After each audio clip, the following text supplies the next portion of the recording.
Got my eyes straight ahead, got my head in the game. With the red light on, I'm just waiting for the change. Keep my head down low.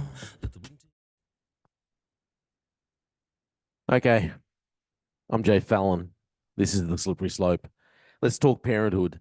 I've been reading a few different articles, and look, I try to steer clear of some of these things because I think I've said it before. I think, uh, in a lot of ways, that these people that that come across or that they want to identify as something different, as to what they actually are, i.e., boys saying they're girls, girls saying they're boys, or all that kind of thing.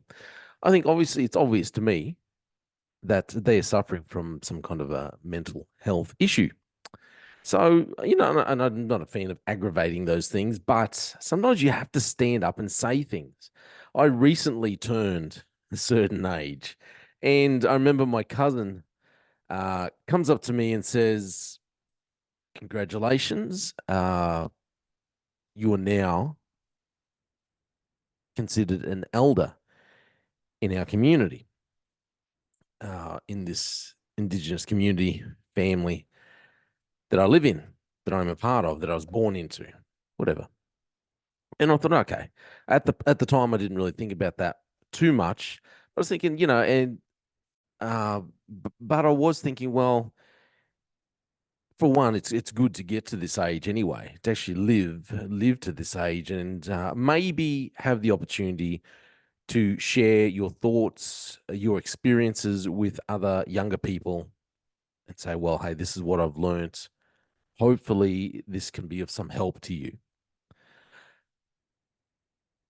Anyway, so I was thinking about all of this, and I was thinking about these different articles that had been coming up recently, and I was just like, man. And then I was thinking about how I'd raised my children and what I'd done, and some of the decisions. When I say I, myself and my wife, I couldn't have done any of it without my wife. Okay, so but I was thinking about the decisions that we had made and how we raised our children, and some of the things that I had done, which probably I look back and man, I was strict. I was, some might say, too strict, some might say a little too harsh, but I felt there was, upon me, I felt a responsibility to make sure my children were going to, well, I wanted them to achieve more than me. I wanted them to uh, have better outcomes than what I had. Not that I was thinking that I had bad outcomes, but I wanted them to make wiser choices than some of the things I had done. I wanted them to. I sat back and thought, well, these are the mistakes that I think I have made along the way, myself and my wife, that we've made when we were younger, before we met each other, and even in our marriage life. Therefore, we'd made plans. Well, we wanted to be able to sit down and talk to our children, say, hey, this, what do you want to do? Where do you want to go? What do you want to achieve with your life? And how are we, as your parents, going to help you achieve what you want to achieve? Now, because of the way I was raised in extremely strict, extremely strict. And nothing wrong with that. I think it was nothing wrong with that. It was very strict. And then in turn, I was very strict on my children. And they would probably say maybe a little overboard, but at the same time, I kept them in line.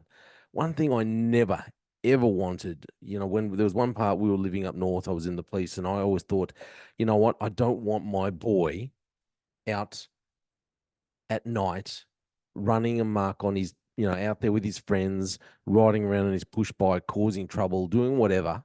I remember when I was a kid, sometime at night saying, "Oh, Dad, can I go out?" And my friends are riding around. Can I get? And it was nighttime. He's like, "What are you doing? What do you want to do? What are you gonna do? All you're gonna do is get into trouble. It's dark," and he wouldn't let me out. And I thought, I heard about all these kids when we were living up here in Cairns area, and they were out. So my son wanted to go. I said, "Well, why? Why are you going to go out?" It's just no. It was just a flat out no, because the only thing that's going to end up happening is you're going to end up in trouble. That's all that's going to happen. But the thing is, me and my wife learnt that you have to have straight up serious conversations with your child if you want to guide your child along the way. Sometimes you have to use discipline, physical discipline, to guide your child, because especially when they're younger, they don't understand. And when the child will just go out and just adamantly go against what you say and put themselves in danger, you need to be able to correct them hard and fast. That's my opinion. And I think if we had more parents, okay, this is why I'm talking. I'm saying about how being an elder in my community. So, with that in mind, I'm going to say, I read articles like this, and I say, I think parents are not standing up. They're not being the responsible parents, the responsible leaders that they need to be for their children. This is my advice as an elder in my community. And if you're listening to this, well, consider yourself part of the community. Because parents don't stand up, don't give strict guidelines to their children, don't explain exactly how things are and exactly why. And if you don't know the answer, go and find the answer. But because parents don't sit down and have serious conversations and say and put things down in black and white, this is why this is why you shouldn't do this. This is why you shouldn't do that. Then we have ridiculous things happening, like what I'm about to share with you. Okay, like for instance, the trans ideology that's floating around that's just getting worse and worse and worse. You have clowns like that Dylan Mulvaney. I'm going to talk a little bit about his song. Oh my goodness. As a musician, I'm just insulted. I don't understand how women aren't up in arms more against this fella. He's basically just mansplaining his version. You look at the song, the lyrics in his song. He's mansplaining. His version of being a female is prancing around in high heels, sleeping around, taking meds, just wearing pink lipstick, short skirts, and acting all ditzy. And I'd sit there going, why aren't more women just absolutely appalled, just standing up? Why do you have clowns like Lady Gaga standing with him saying, oh, it's reaffirming his delusion? Anyway, let's get into this. So we've had a couple of big stories that have come out this week. This one came out, the moral panic about puberty blockers endanger the lives of trans kids. This is all because in the UK, they put a stop. They put the kibosh on puberty blockers being so easily given out. So this story here, this is obviously pro puberty blocker. NHS England has this week announced that children with gender dysphoria will no longer routinely be prescribed puberty blockers, citing not enough evidence to support the safety or clinical effectiveness. From the start of next month, they will be available, but only through research trials or in exceptional circumstances, in a move that trans youth charity Mermaid slammed as deeply disappointing from a health service that is failing trans youth. First things up, there is no such thing as trans youth. The sooner parents can get that through, sit down and have a proper talk with their children, get them to understand there is no such thing as a trans. There's just not. There's gender dysphoria, maybe, but trans is not reality. It is a delusion. Keep going. As soon as I read, I hope this isn't too harsh. As soon as I read this news, I was saddened as to see hard-won progress for trans people being stripped away due to what I believe is culture war, fear-mongering. Well, heaven forbid we don't just try and actually save children from irreversible medical procedures. Yes. If you're unfamiliar, puberty blockers are sometimes prescribed to trans or gender diverse children. Again, no such thing as gender diverse children because there's no diversity in gender. You're either male or female. Now, there can be other abnormalities, physical, very rare, and at the end of it, you're still only one of those two genders. It is, anyway, keep going. This is a treatment that essentially buys time, delaying puberty in order to allow children and parents more time to decide on next steps, such as a lot. The way they talk about it, gender affirming care. They make it sound so nice, so pretty, so caring. It's not. Multiple studies suggest puberty blockers are safe. Well, they don't. Reversible and and have a positive impact on outcomes for children. They don't cite any of these studies, but whatever. Now you might hear that NHS England has ceased prescribing puberty blockers and think it must be due to them being overprescribed. Blah, blah. I'm not going to read the rest of this. At the end of the day, this is a delusion. This is something that it just should never have been happening. Okay, finally, they've come to see common sense and realize that they shouldn't have been prescribing these things, that these things are dangerous for our children. I'm going to read another story. And before I'm going to get into what my opinion and what I think the answer is, and well, I think part of the problem is also the answer. Okay.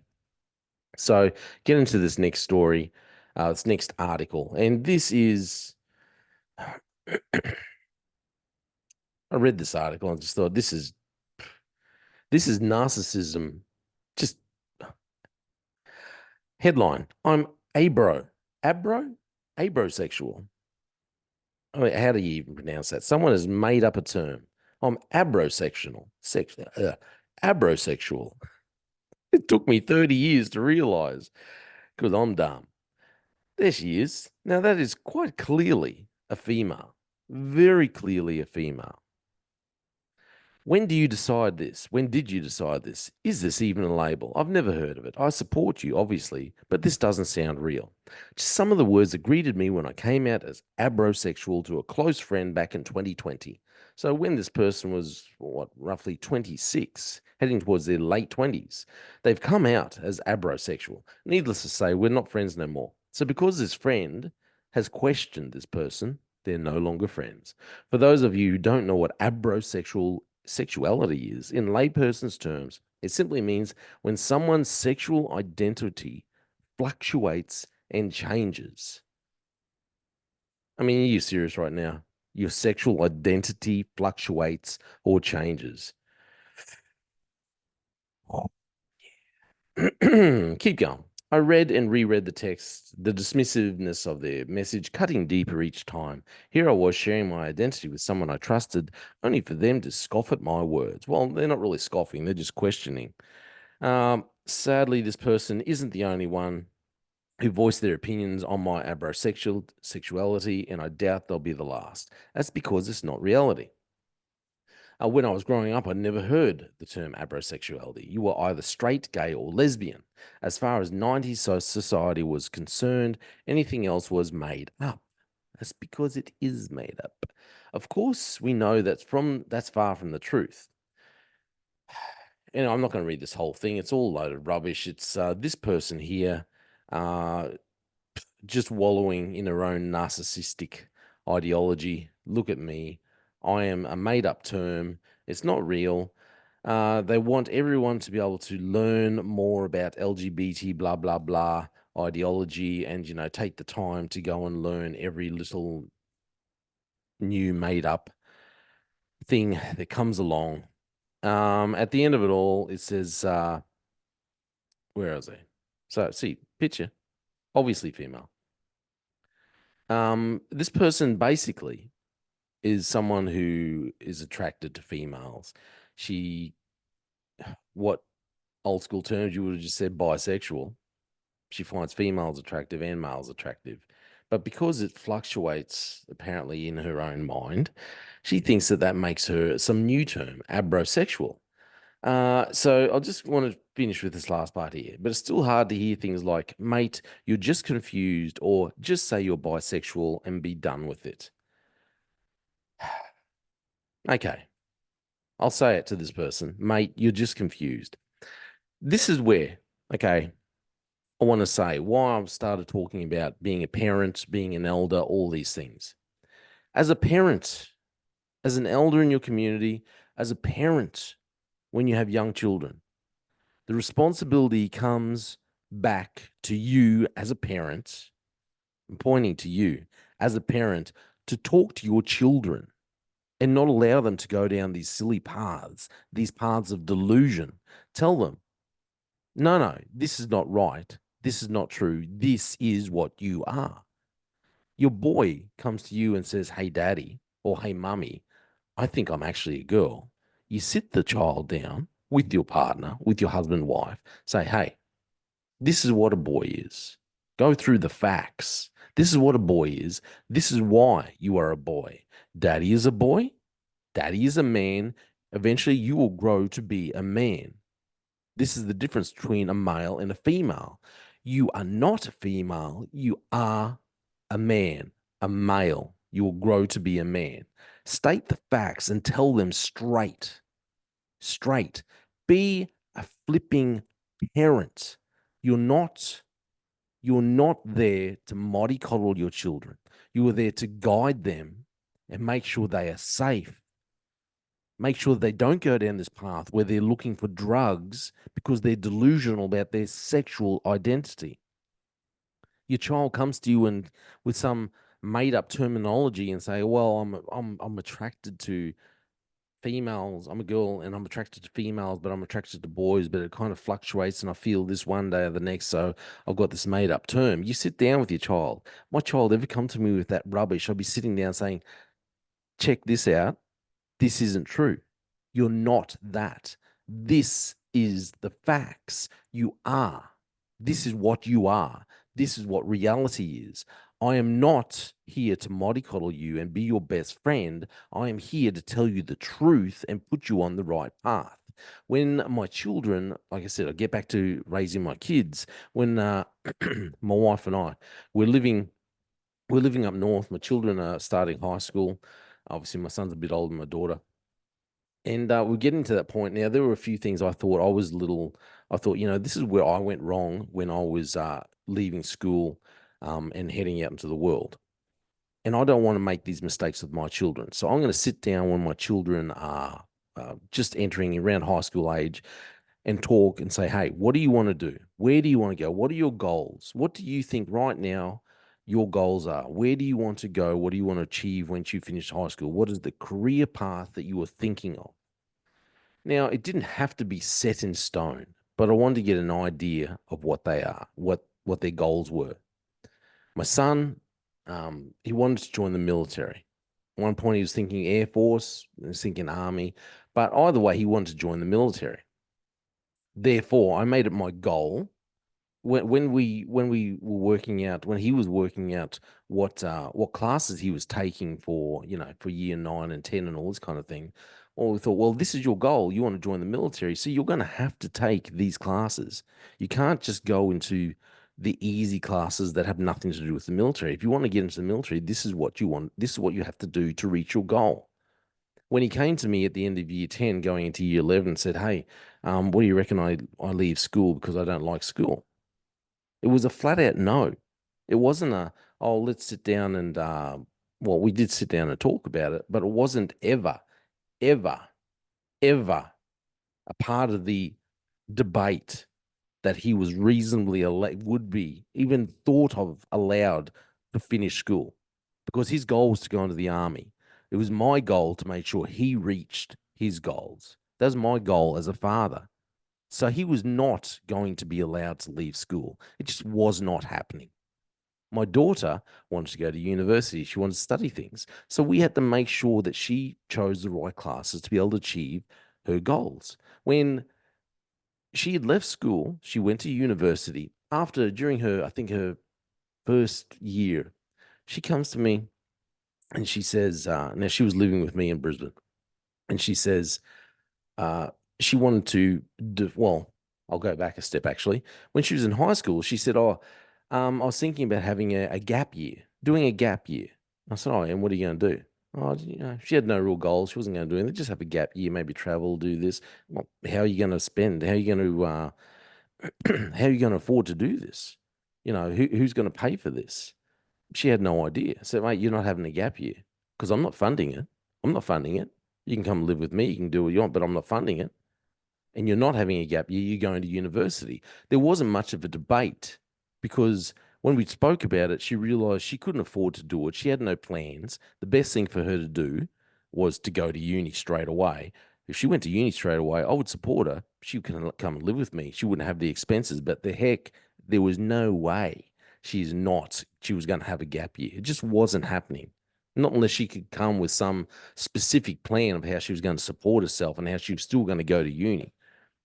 And then after she was at uni, she comes to me another time and says, "Oh, I want to take a year off because I want to go, I want to spend a year doing Bible college."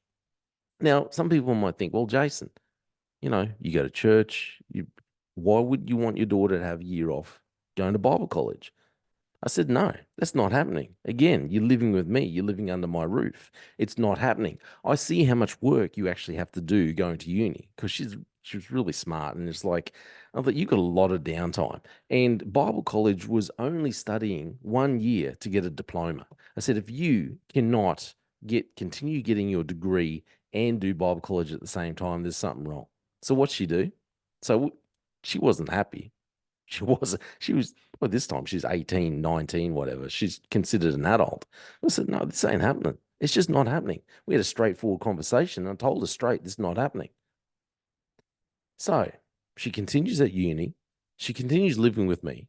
And she went to Bible college and did a year, got her diploma in religious studies or whatever, in theology. She did it very easily. I said, you don't have to get a job. You don't have to work. I'll still support you because you're at home, but you're not having a year off. So she went and did it. She went and did after she, had a little bit of a whatever. So okay, she'll do what the dad says. What happened? She ended up getting two diplomas through in theology. So she still continued her degree and got two diplomas. My point is, you got to sit down and have serious discussions. Tell your children that this is the best thing. Now, your child they might come back and they might just adamantly go against your wishes. That might be the way.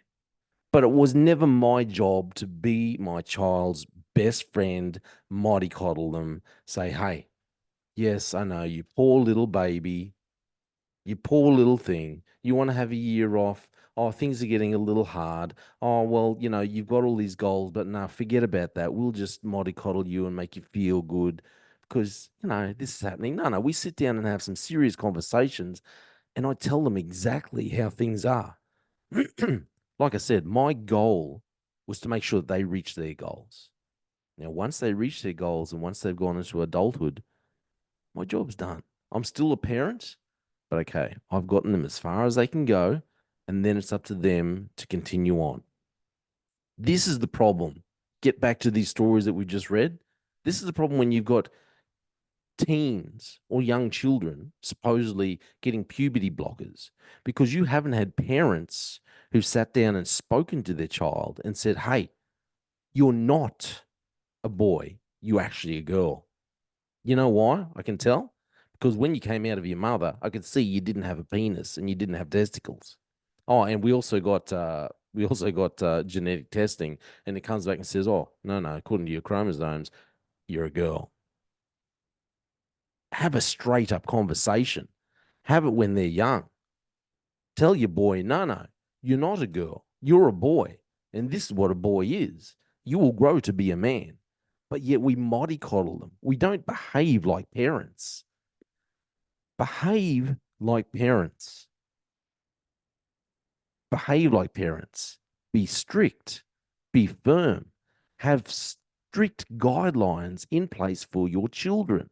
Don't allow them out at night riding around on their push bikes when it's dark because they're just going to get in trouble. Don't allow them just to finish school with no plan in place just because they've turned 15 and they've got nothing to do because they're just going to get in trouble. Hey, I'm not against children finishing school at, after year 10, but you need to be able to help them and put something in place. So, well, we need a plan. You need a plan.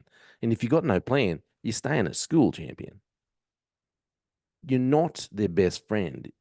We, as adults, need to step up and be the flipping parents.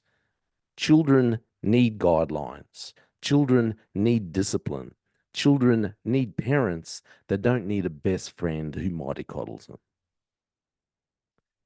Secondly, getting to this other story about the abrosexual, I tell you, if this girl had parents who sat down with them and said straight, okay, she's come out when she's like whatever age, in her late 20s. Mate, my kid come to me at that age, said, "Oh, I'm now this." I said, "No, you're not. We're having a straightforward conversation. You're not abrosexual." A couple other thoughts went through my mind. I won't say it, but you're not abrosexual. You're not pansexual, and you're not the sexual. Okay, you're just a boy. You're just a girl. Whatever. You have feelings and desires. You might have these desires. I think these desires are wrong, but you are not that. Have a straight up conversation. Be a parent. Don't be lazy.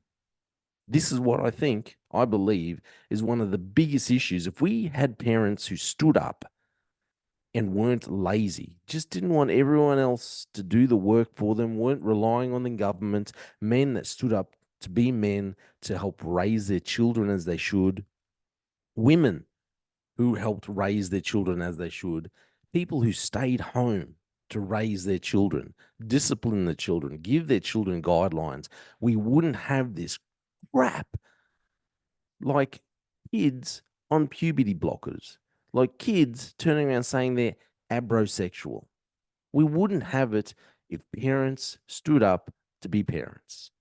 We wouldn't have it if parents stood by the guidelines that have been laid out for us in the Bible. Boom. Said it, I've done. I'm saying it as an elder, maybe. I'm saying it as a parent. Don't be lazy. Be a parent to your children because your children need you to be a parent. It's my opinion. I'm Jay Fallon, and I'm not confused in who I am. Thank you for listening to the Slippery Slope. They just fuel the desire that will take me higher. I'm on fire because nothing's gonna bring me down. Nothing's gonna bring me down. Nothing's gonna stop me now. No more demons to be done. No nothing's gonna just focus on me go. Nothing's gonna stop me now. Nothing's gonna hold me down. Got my eye on the prize. Got my eye